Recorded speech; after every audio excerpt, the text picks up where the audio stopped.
Audio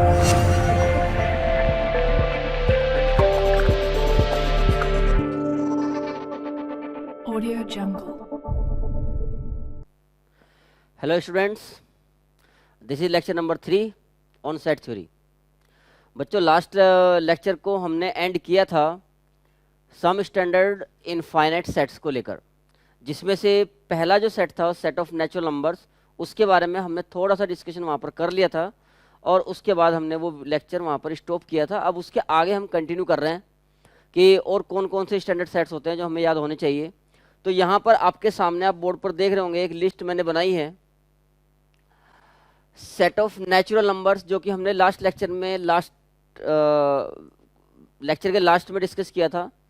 n से represent करते हैं and it contains 1 2 3 4 up to infinity. ये एक इनफाइनाइट सेट है। 1 is the first natural number, ये मैंने आपको बताया ही था। तो अगर आप किसी भी नेचुरल नंबर में 1 ऐड करते हो तो दूसरा नेचुरल नंबर मिल जाता है। ये पियानोज एक्सियम थे। तो it means that the set n is an infinite set. उसके बाद बच्चों आपने एक कहावत सुनी होगी कि भाई necessity is the mother of invention, आवश्यकता आविष्कार की जननी है। अब आप ये देखोगे कि ये जो बाकी सेट्स बने इनकी नीड क्यों पड़ी, या हमें ऐसे ही रटना पड़ेगा ये सब चीज़ें। तो पहले हमें ये समझना पड़ेगा कि नीड क्यों आई। आप एक ऐसा टाइम सोचो जिस टाइम पे आपको केवल और केवल सेट ऑफ नेचुरल नंबर्स के बारे में जानकारी है, और ऐसे टाइम पे आपको एक इक्वेशन दे दी जाए कि भाई x + 2 = 1। मतलब आप एक ऐसे समय में हो जिसमें, खाली एज्यूम करने के लिए बोल रहा, एजम्पशन ले लो, ये एज्यूम करो या ऐसा फील करो कि आप लोग एक ऐसे समय में हैं जिस समय में केवल और केवल आपको सेट ऑफ नेचुरल नंबर्स के बारे में जानकारी है और किसी नंबर्स के बारे में आप जानकारी नहीं रखते। तो x + 2 = 2 ये एक इक्वेशन आपको दे दी जाए तो क्या आप इसको सॉल्व कर पाओगे? इस इक्वेशन का सॉल्यूशन क्या होगा? ये equation set of natural numbers में सॉल्व नहीं की जा सकती है।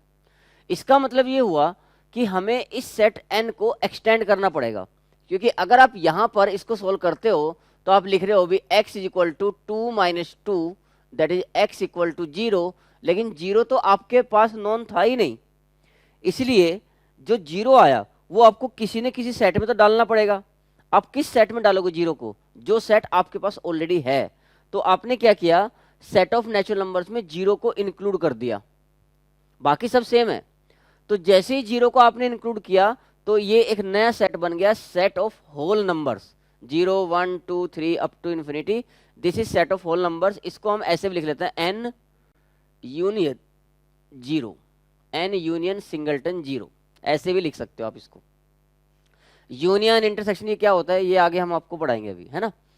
अच्छा, अब आप एक ऐसे टाइम पे आ गए जब आपको दो सेट्स के बारे में जानकारी है, एक है नेचुरल नंबर्स और एक है होल नंबर्स। लेकिन अगर मैं आपको बोलूं कि भाई आप इस इक्वेशन को सोल्व करके बताओ x + 2 = 1 को, और आपको केवल इन दो सेट के बारे में जानकारी है, तो आप इस इक्वेशन को सोल्व नहीं कर पाओगे। क्यों? क्योंकि यहां से x की जो वैल्यू है वो -1 आ रही है। 1 - 2 दैट इज इक्वल टू -1, लेकिन -1 तो w में भी नहीं है और n में भी नहीं है। इसका मतलब अगेन रिक्वायरमेंट आ गई। इसका मतलब हमें फिर से सेट को एक्सटेंड करना पड़ेगा। तो हमने एक दूसरा सेट बनाया जिसका नाम हमने रखा सेट ऑफ इंटीजर्स। इसे हम z या i से रिप्रेजेंट करते हैं। इसमें जो w था 0 1 2 3 ये सब तो है ही, उनके निगेटिव भी हैं, यानी कि -1 -2 -3 ये सब भी है। तो z के अंदर इस इक्वेशन का सॉल्यूशन अवेलेबल हो गया। ठीक है, मतलब क्या हुआ, नीड आ रही थी इसलिए हमें सेट्स को एक्सटेंड करना पड़ा। अब आगे बढ़ते हैं। अब मान के चलो कि आप एक ऐसे टाइम में हो जब आपको ये केवल 3 सेट्स के बारे में जानकारी है और आपके पास एक इक्वेशन आ गई,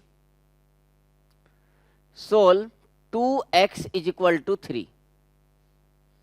तो 2x = 3 को सोल्व नहीं कर सकते आप अगर आपके पास केवल 3 सेट हैं, नेचुरल नंबर्स, होल नंबर्स और इंटीजर्स। तो आप देख रहे हो यहां पर कि x की वैल्यू क्या आ रही है 3/2। अब 3/2 हो गया 1.5। तो 1.5 तो कोई से में भी नहीं आता, ना n में आता, ना w में आता, ना z में आता।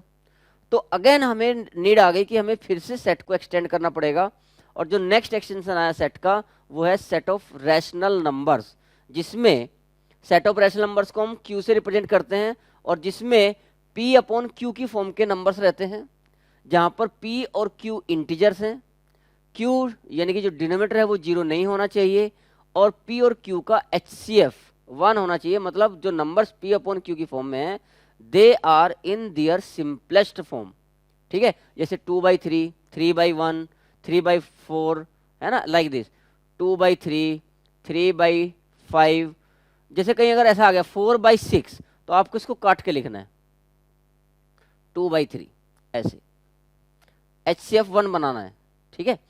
तो P अपॉन Q की फॉर्म में नंबर रहेंगे, P और Q दोनों ऊपर इंटीजर होना चाहिए।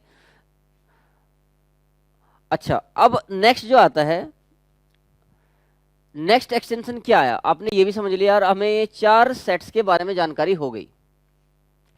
अब आप एक और इक्वेशन लो, एक इक्वेशन हम ये ले लेते हैं,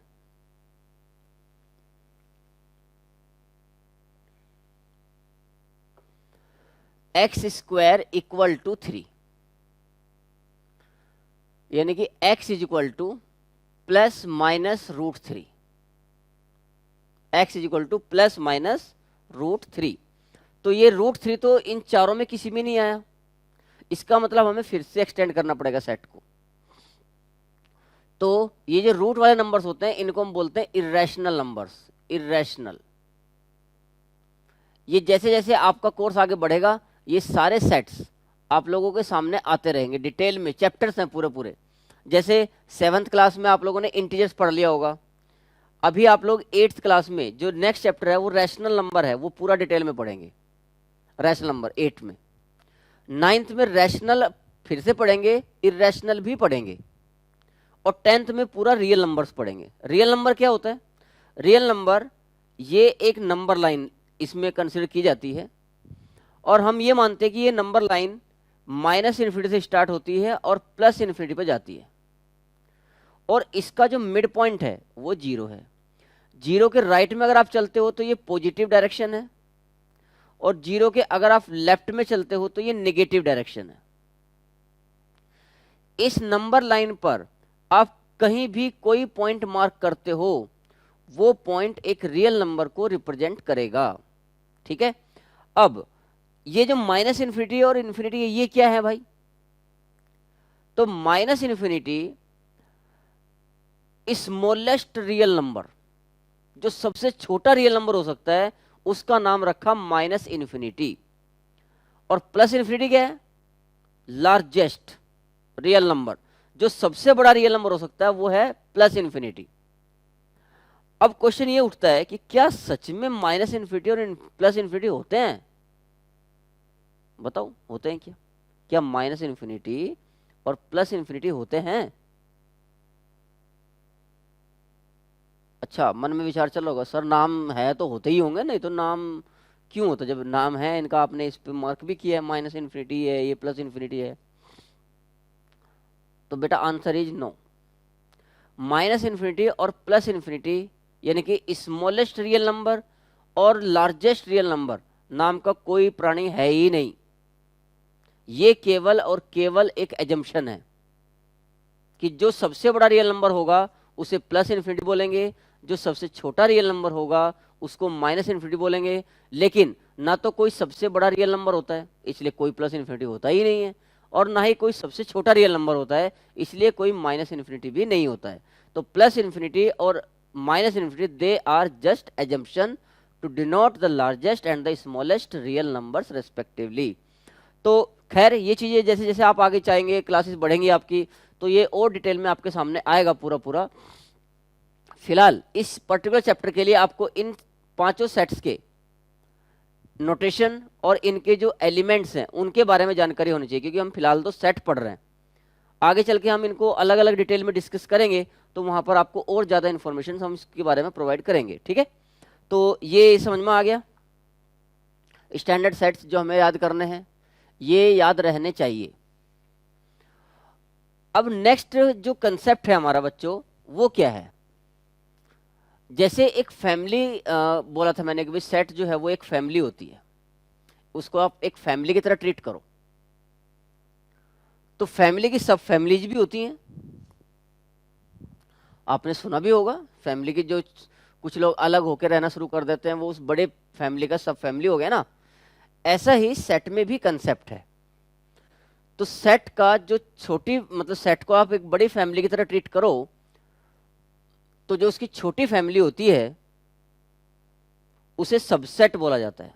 सबसेट मतलब एक बड़ी फैमिली हो गई, ये एक बड़ी फैमिली हो गई, और इसमें से ये एक कुछ लोगों को लेके अलग निकाल दिया, तो ये बड़ी फैमिली की सब फैमिली है ये छोटी वाली।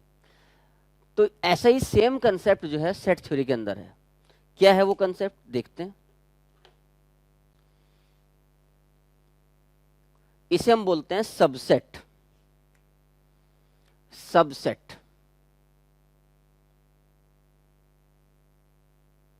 Subset a set A is called a subset, is called a subset of another set,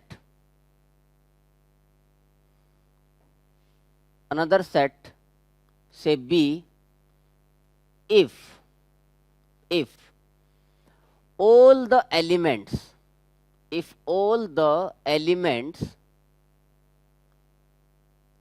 of set A, all the elements of set A are in set B, are in set B।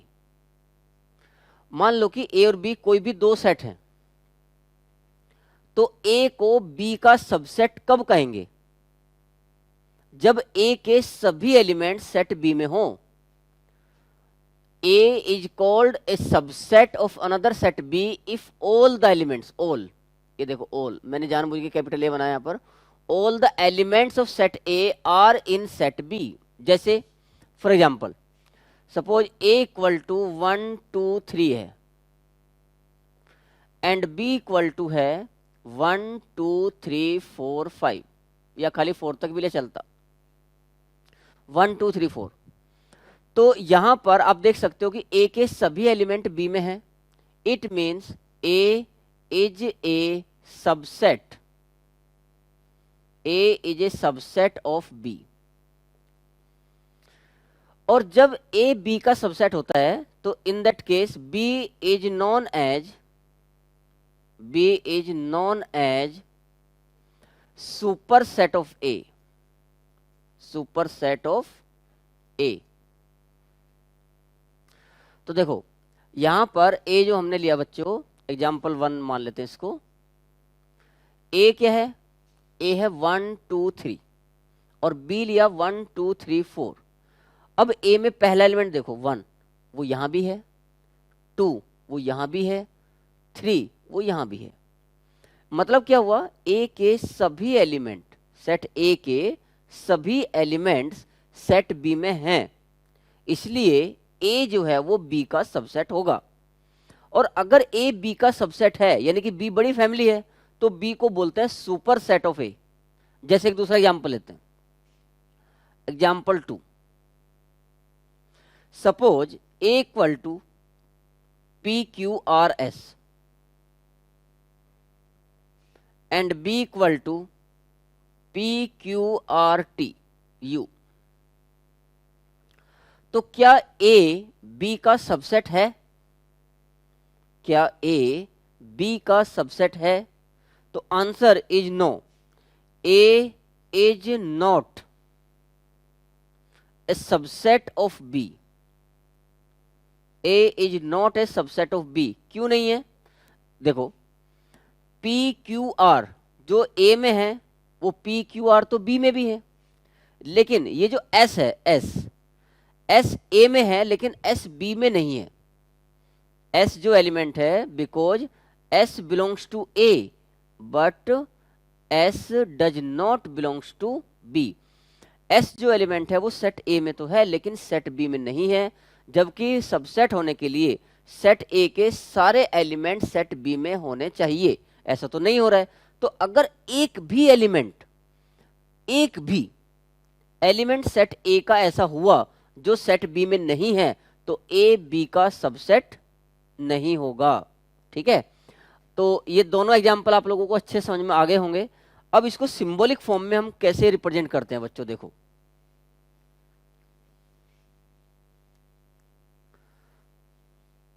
या इसके पहले एक example और लेते हैं, एक और example ले लेते हैं।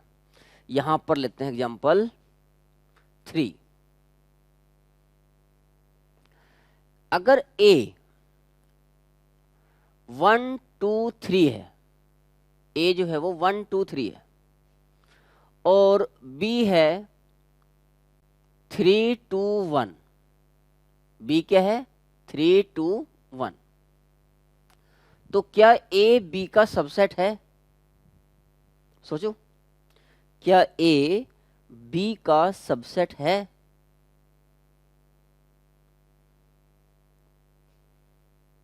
है ना यार, बिल्कुल। देखो, ए के सभी एलिमेंट 1 ए में है, यहां भी है, 2 ए में है, यहां भी है, 3 ए में है, बी में भी है।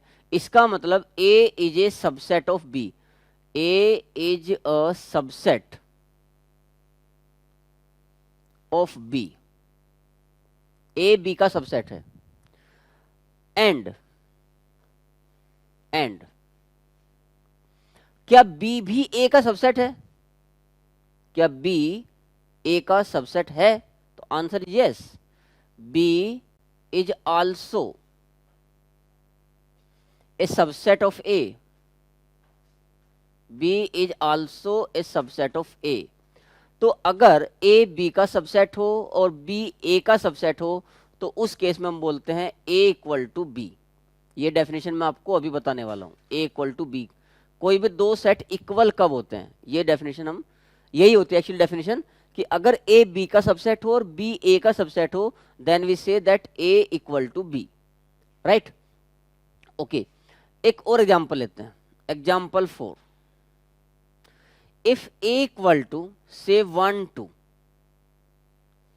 and b equal to say singleton 1 1 2 and 2, तो क्या a is a subset of b?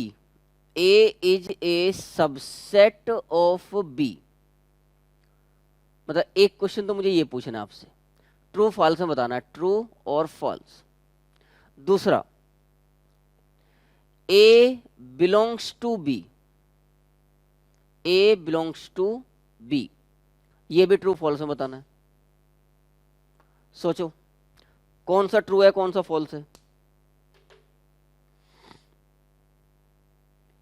A is a subset of B, check करते हैं। देखो, A में एक एलिमेंट 1 है, ये 1, तो 1 यहां कहीं भी नहीं है, ये है सिंगलटन 1, अकेला 1 कहीं नहीं दिख रहा है। तो इसका मतलब A में 1 एक ऐसा एलिमेंट है जो B में नहीं है। इट मीन्स A B का सबसेट नहीं हो सकता। 2 तो है यहां पर, लेकिन 1 जो है वो A में तो है लेकिन B में नहीं है, इसलिए A is a subset of B, this is false, ये फॉल्स है। अब बात आती है A बिलोंग्स टू B, क्या पूरा सेट A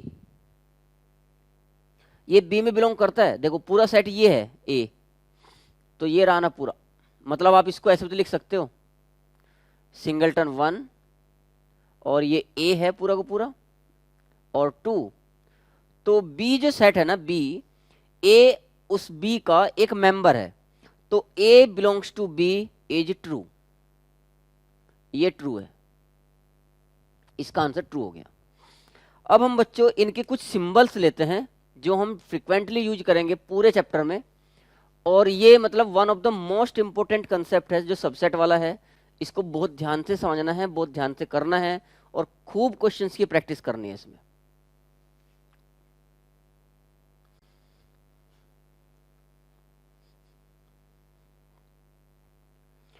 तो इसमें जो है, अब आप ये समझो कि जैसे A B का सबसेट है, इट मीन्स ए के सभी एलिमेंट बी में है, तो ए के सभी एलिमेंट अगर बी में है तो हम बोलेंगे A is a subset of B. ये सिंबल जो है ये सबसेट का सिंबल है, ये सबसेट का सिंबल है। और बी, अगर ए बी का सबसेट है तो B is a superset of A, तो ये जो सिंबल है ये सुपर सेट का है। लेकिन आपके सामने सबसेट के दो सिंबल आएंगे। एक सिंबल तो होता है ये, इसको ऐसे भी लिख देते हैं, ये ऐसे बना के यहां पर कट कर दिया, और एक सिंबल आएगा ये दो सिंबल सबसेट के लिए यूज करते हैं। ये जो है ये होता है ये यूज करो या ये यूज करो, फ्रिक्वेंटली आपको यही देखने को मिलेगा, मतलब यू को लिटा दिया है ऐसा समझ लो है। इसको बोलते हैं प्रॉपर सबसेट, प्रॉपर सबसेट का सिंबल है ये। और ये जो है ये है इम्प्रॉपर सबसेट का सिंबल, इम्प्रॉपर सबसेट। अब क्वेश्चन उठता है कि ये प्रॉपर और इम्प्रॉपर क्या होते हैं, है ना। तो पहले हम इन्हीं को डिस्कस करेंगे। तो देखो, proper subset and improper subset.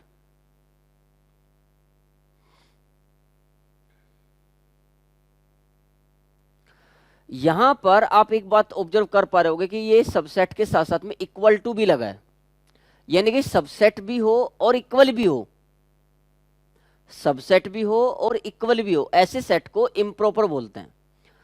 तो जैसे a इक्वल टू 1 2 3 और b जो लिया था हमने, अभी वही पुराने वाला एग्जांपल ले रहे हैं, 2 3 1, तो a जो है वो b का इम्प्रॉपर सबसेट है, क्योंकि a b के इक्वल भी है। तो हर सेट अपना एक इम्प्रॉपर सबसेट होता है। Every set is improper subset of itself. Clear हो गया। प्रॉपर क्या होता है, इम्प्रॉपर एक ही होता है, बाकी इम्प्रॉपर को छोड़ के बाकी जितने भी बचे वो सब प्रॉपर होते हैं। जैसे भाई जो यही एग्जांपल ले रहा है, मान लो a इक्वल टू 1 2 3 है, a इक्वल टू 1 2 3, तो इसके प्रॉपर सबसेट्स क्या क्या हो सकते हैं। प्रॉपर सबसेट्स देखो, एक आप केवल इतना ले लो सिंगलटन 1, तो इसका एक एलिमेंट जो इसमें है वो इसमें भी है, तो मतलब ये जो आपने लिखा है ये इसका सबसेट है। ऐसे ही आप सिंगलटन 2 लिख दोगे तो ये भी ए का सबसेट बन जाएगा, ये भी ए का सबसेट बन जाएगा। मतलब आप ऐसे कोई भी सबसेट लिख लो जो इक्वल ना हो लेकिन सबसेट हो। किसी भी सेट के वो सारे सबसेट्स लिखो जो उस सेट के इक्वल ना हो लेकिन उसके सबसेट हो, ऐसे सारे सबसेट्स को प्रॉपर सबसेट्स बोला जाता है। ठीक है, तो ये जो सिंबल है ये आगे से ध्यान रखना, ये सिंबल प्रॉपर सबसेट के लिए यूज किया जाता है और ये जो है इम्प्रॉपर सबसेट के लिए यूज किया जाता है। अब क्वेश्चन उठता है कि भाई अगर किसी सेट के अंदर कुछ एलिमेंट्स हमें दे रखे हैं तो उसके टोटल प्रॉपर सबसेट्स कितने होते हैं, इम्प्रॉपर कितने होते हैं, उनको फाइंड आउट कैसे करते हैं। तो ये हमारा नेक्स्ट टारगेट है, अब हम उसकी तरफ बढ़ रहे हैं।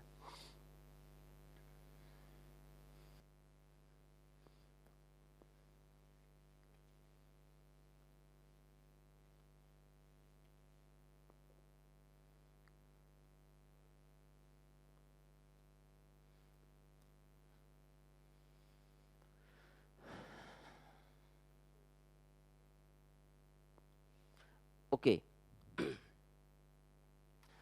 तो बच्चों यहाँ पर एक रिजल्ट है जो आप लोग आगे चल के फ्यूचर में इसका प्रूफ आपके सामने बाद में आएगा, लेकिन इसको याद रखना है। If a set has n elements, if a set has n elements, then total number of subsets total number of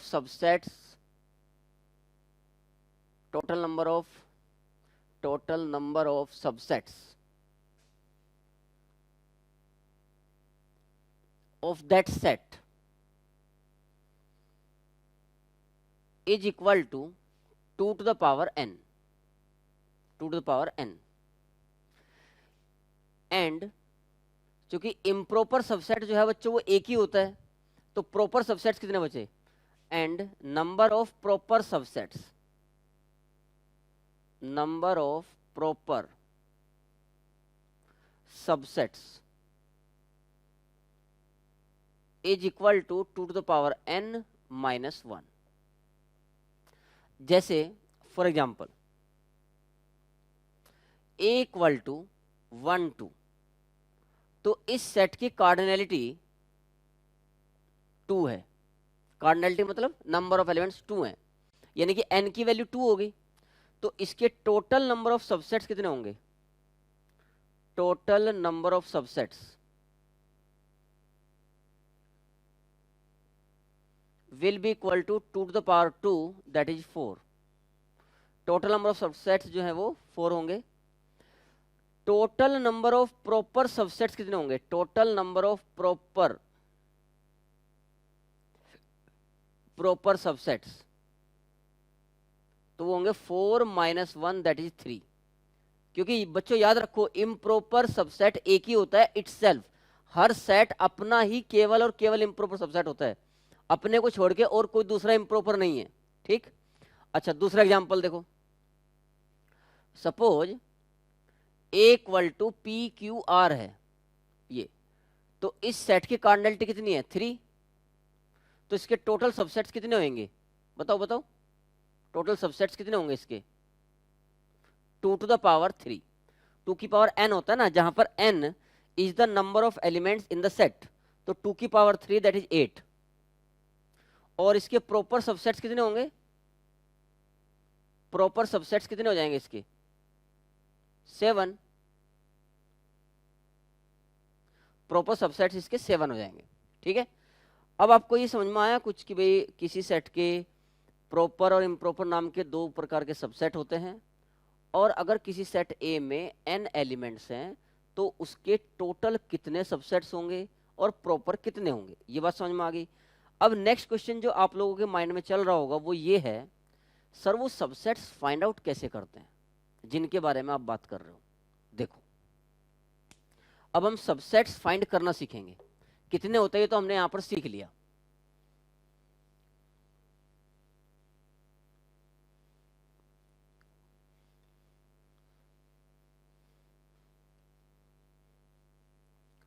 उसके पहले 2 छोटे छोटे से रिजल्ट और समझ लो।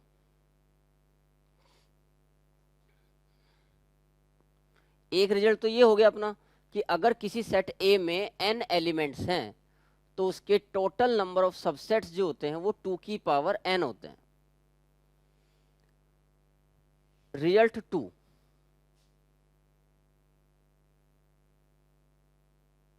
Result 2, null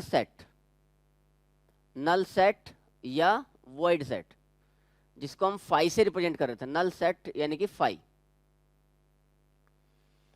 is a subset, null set is a subset of every set, null set is a subset of every set। null set यानी कि phi जो है वो हर सेट का सबसेट होता है, हर सेट का, ठीक है। क्यों होता है वो अभी हम डिस्कस करेंगे। और result 3, every set is a subset, every set is a subset of itself, her set अपना सबसेट होता ही है। इसको ही बोलते हैं इम्प्रॉपर सबसेट, इम्प्रॉपर सबसेट, जिसके लिए ये सिंबल बताया था मैंने कि इक्वल टू भी लगाते हैं, सबसेट का सिंबल के साथ साथ इक्वल टू भी लगाते हैं। ये इम्प्रॉपर सबसेट, हर सेट अपना सबसेट होता है, उसी के लिए ये सिंबल यूज करते हैं।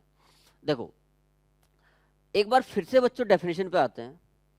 किसी सेट ए को दूसरे सेट का सबसेट कब बोलते हैं, बी का, जब ए के सभी एलिमेंट बी में हो। अगर ए के सभी एलिमेंट सेट बी में हो तो हम बोलते हैं A is a subset of B. अब हम यहां पर क्या बोल रहे हैं, null set phi is a subset of every set. जो फाई होता है वो हर सेट का सबसेट होता है। फाई जो है वो हर सेट का सबसेट होता है, क्योंकि फाई के सभी एलिमेंट हर सेट में अवेलेबल होते हैं। क्यों? क्योंकि फाई में कोई एलिमेंट ही नहीं होता, इसलिए हम ऐसा बोल सकते हैं कि फाई जो है वो हर सेट का सबसेट होता है।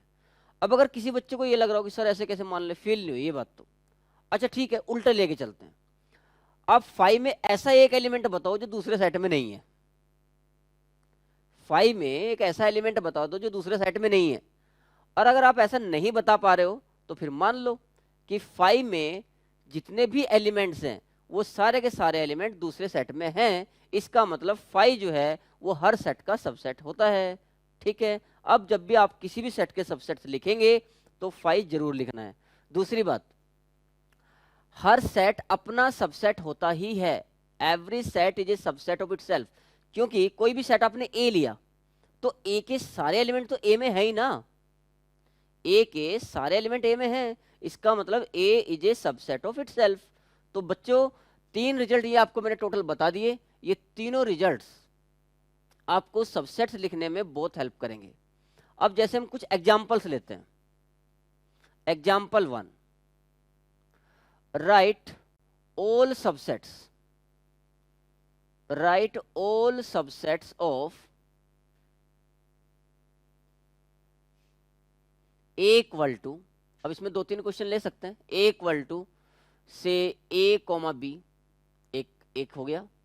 दूसरा एग्जांपल ले लेते हैं, मान लो A equal to A B C.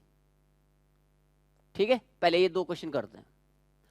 तो पहला जो है, इसमें जो सेट ए दिया है इसकी कार्डिनैलिटी 2 है, यानी कि इसमें नंबर ऑफ एलिमेंट्स जो है वो 2 हैं। तो n की वैल्यू यहाँ पर 2 हो गई इस पर्टिकुलर क्वेश्चन के लिए। तो इसके जो टोटल सबसेट्स होंगे बच्चों, total number of subsets, total number of subsets इसके होंगे 2 to the power 2, जो हमने अभी अभी डिस्कस किया था, दैट इज 4। अब वो 4 सबसेट्स कौन कौन से और कैसे लिखते हैं वो ध्यान सुनना। देखो, सबसे पहले सबसेट्स आर, सबसे पहले आप फाई लिखेंगे, नल सेट। इसको कोई करली ब्रैकेट वगैरह नहीं लगाएंगे, ये आपको पहले ही बता चुका हूं मैं।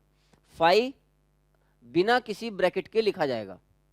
तो नल सेट हर सेट का सबसेट होता है, इसलिए पहला फाई हो गया।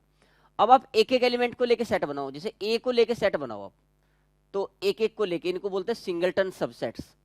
तो ये एक सेट है और इसका जो एलिमेंट है वो कैपिटल ए में अवेलेबल है, इसलिए जो सिंगलटन ए लिखा वो कैपिटल ए का सबसेट हुआ। फिर बी को लेके बनाओ,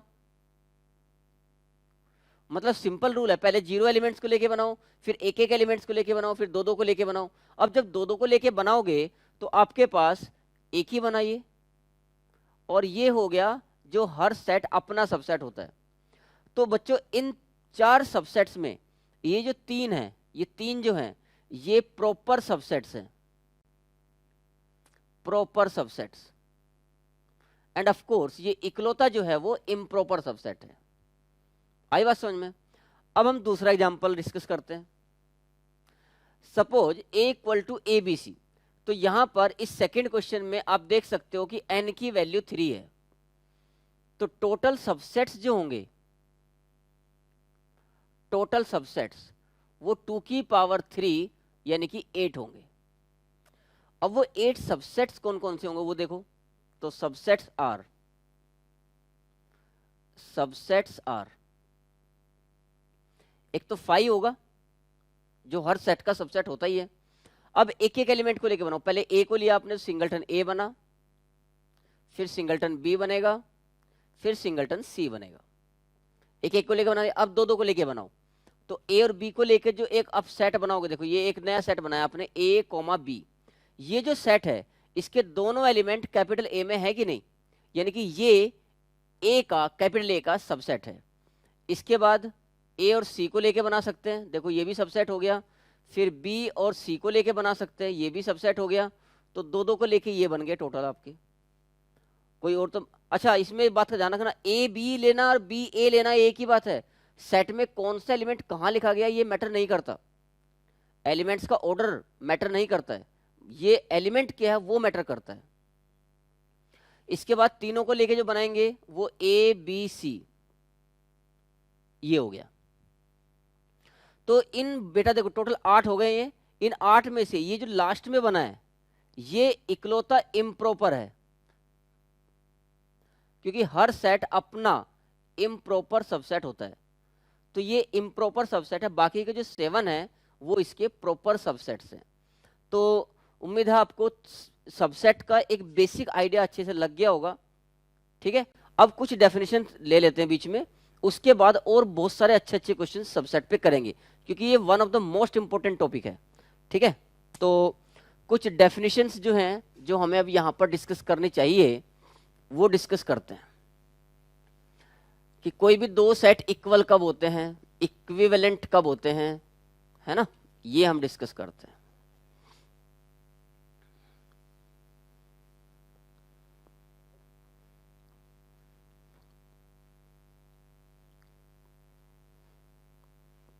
फिर वापस सबसेट्स के क्वेश्चंस पे आएंगे और बहुत अच्छे अच्छे क्वेश्चंस करेंगे उसके ऊपर।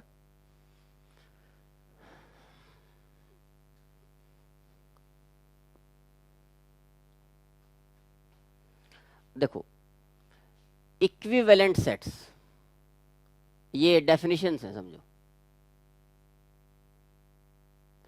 Equivalent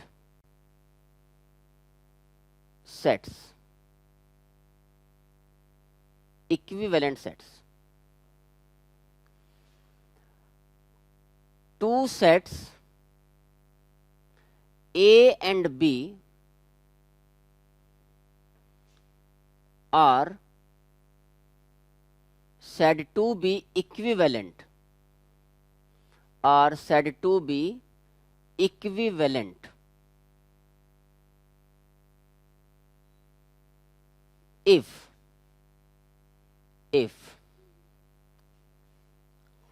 NA is equal to NB, NA equal to NB, यानी कि अगर दो सेट्स में नंबर ऑफ एलिमेंट्स इक्वल हैं तो उनको इक्विवेलेंट सेट्स बोला जाता है। जैसे for example A equal to ABC, यहां पर आप देख सकते हो सेट A में 3 एलिमेंट हैं ABC, और B equal to PQR, set B में भी 3 एलिमेंट हैं जिनके नाम PQR हैं। तो आप देख सकते हो कि NA जो है वो 3 है और NB भी 3 है, यानी कि A और B में नंबर ऑफ एलिमेंट्स इक्वल हैं। तो A is equivalent to B, या तो ऐसे सिंबल यूज कर लेते हैं A is equivalent to B, इसको न्यूमेरिकली इक्विवेलेंट भी बोलते हैं, और ऐसे भी यूज कर लेते हैं A is equivalent to B।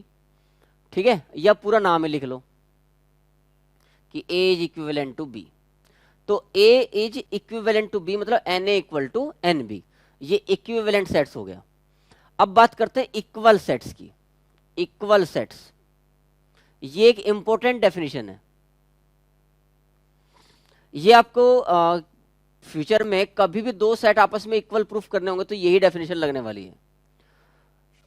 To sets A and B are equal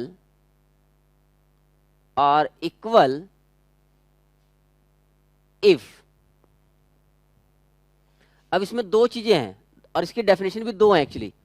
finite sets के केस में अलग है और इनफाइनाइट्स के केस में अलग है, लेकिन जो इनफाइनाइट वाली है वो फाइनाइट पे भी लागू होती है। कैसे देखो, two sets A and B are equal if NA equal to NB,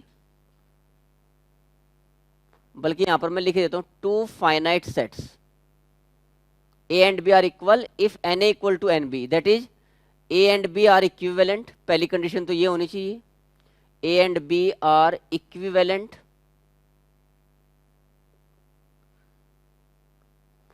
और सेकंड कंडीशन है elements of A and B are same, elements of A and B are same. जैसे मान लो आपने A इक्वल टू ABC लिया और b equal to आपने B C ए या B ए सी कुछ भी ले सकते हो, ए लिया, तो आप देख सकते हो कि यहां पर a इक्वल टू बी है। मतलब सेट के अंदर एलिमेंट्स का ऑर्डर मैटर नहीं करता। ये बात मैं आपको पहले से बता रहा हूं, फिर से बता रहा हूं, कौन सा एलिमेंट कहां लिखा हो मैटर नहीं करता, बस लिखा होना चाहिए। तो a और b इक्विवेलेंट भी होने चाहिए और उनके सारे एलिमेंट्स भी सेम होने चाहिए, तब हम बोलते हैं कि set a and b are equal. तो आप ये बात समझ गए होंगे कि जो इक्वल सेट्स होते हैं फाइनाइट केस में, जो इक्वल सेट्स होते हैं वो इक्विवेलेंट होते ही हैं, लेकिन जो इक्विवेलेंट होते हैं उनका इक्वल होना जरूरी नहीं है। आपके सामने एग्जांपल है, ये दोनों इक्विवेलेंट सेट्स हैं but they are not equal. अब इसकी एक अल्टरनेट डेफिनेशन है किसकी, इक्वल सेट्स की, वो क्या है वो भी समझो। अल्टरनेट डेफिनेशन क्या है इसकी,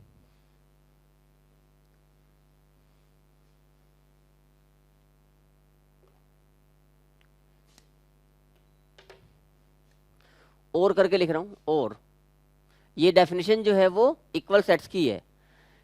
a equal to b if and only if, a equal to b if and only if a is a subset of b and b is a subset of a। अगर a b का subset है और b a का subset है, a b का subset है, b a का subset है, तो अगर ये दोनों बातें फुलफिल होती हैं तो हम बोलेंगे कि a इक्वल टू b। और अगर a इक्वल टू b है, मतलब बोथ साइड ट्रू है, अगर a इक्वल टू b है तो it means they are subset to each other. और अगर वो दोनों एक दूसरे के सबसेट हैं तो a इक्वल टू b होगा। जैसे आप यहां पर इस एग्जांपल में देख सकते हो, आप इजीली ऑब्जर्व कर सकते हो कि a यहां पर b का सबसेट है कि नहीं है, और वो भी एक्चुअली इम्प्रॉपर है, और b जो है वो a का इम्प्रॉपर सबसेट है, तो a b का सबसेट हुआ, b a का सबसेट हुआ, so a will be equal to b। तो फ्यूचर में ये डेफिनेशन ज्यादा इंपॉर्टेंट है कि जब भी कभी हमें ये प्रूफ करना होगा कि दो सेट आपस में इक्वल हैं, तो हमें ये प्रूफ करना है कि they are subsets to each other.